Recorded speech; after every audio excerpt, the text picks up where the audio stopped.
అమానాస్ వంటి వనాన్ని ఏదైతే చెట్లు ఉన్నాయో అన్ని పరిశీలించిన తర్వాత ఈవెన్ అటవీ ఉత్పత్తుల మొక్కలు కావచ్చు, మెడిసినల్ వాల్యూస్ కింద మొక్కలు కావచ్చు, ఇవన్నీ చూసిన తర్వాత నాకు అనిపించింది ఏంటంటే తేనెటీగలు ఇక్కడ పెడితే అద్భుతమైన తేనె సేకరణ ఈ అటవీ ఉత్పత్తుల నుంచి ఇప్పుడు జాన మొక్కలు ఉన్నాయి, తర్వాత నేరళ్ళ మొక్కలు, రకరకాల మొక్కలు ఏదైతే ఉన్నాయో చూసిన తర్వాత నాకు అనిపించింది వీటిని ఒక wild honey, Rachakonda wild honey, రా హనీ, ప్యూర్ ఆర్గానిక్ హనీ కింద వస్తుందన్న ఉద్దేశంతో దీన్ని నేను మంచిగా అనిపించింది.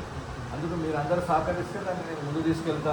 పైలట్గా నేను ఇప్పుడు డబ్బులు ఖర్చు పెట్టాలి, కనీసం ఒక 20-30 లక్షలు ఖర్చు పెట్టి ఆడపల్లి బాక్సులు పెట్టాలి, దాన్ని మానిటరింగ్ చేయాలి, దాన్ని రావాలి, తిరగాలి. ఇప్పుడు మీ దగ్గర 4 సార్లు వచ్చినా అంటే మాకు 4,000 ఖర్చే అయినా పర్లేదు, ఎందుకంటే నేను నా కోసం వస్తున్నా.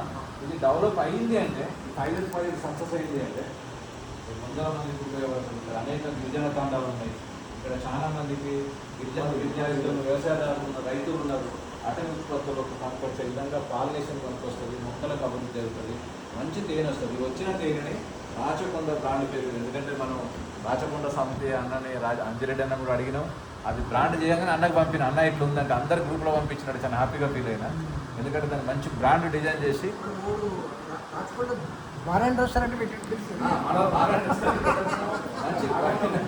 అంటే మనం నిజంగా కూడా ఈ రాచకొండ ఏదైతే ఉన్నదో ఒక బ్రహ్మాండంగా తీర్చిదిద్దాలనేటువంటి ఉద్దేశంతో మనం ముందుకు వెళ్తున్నప్పుడు దీన్ని ఏంటంటే దీన్ని ఈ ఉత్పత్తులు మీరు ఎట్లయితే అన్నారో దాన్ని ఈ విధంగా అనడంతో కూడా రాచకొండ ఏరియా దాని యొక్క విశిష్టత చాలామంది తెలుసు. ఈ ప్రాంతం గురించి పేరు మీద పోతుంటే రాచకొండ అంటే ఏంటి ఆలోచిస్తారు. మొదటిదాకా మనం 17 ఎకరాలండి, 17-18 ఎకరాలు ఏది గుర్తు. మరి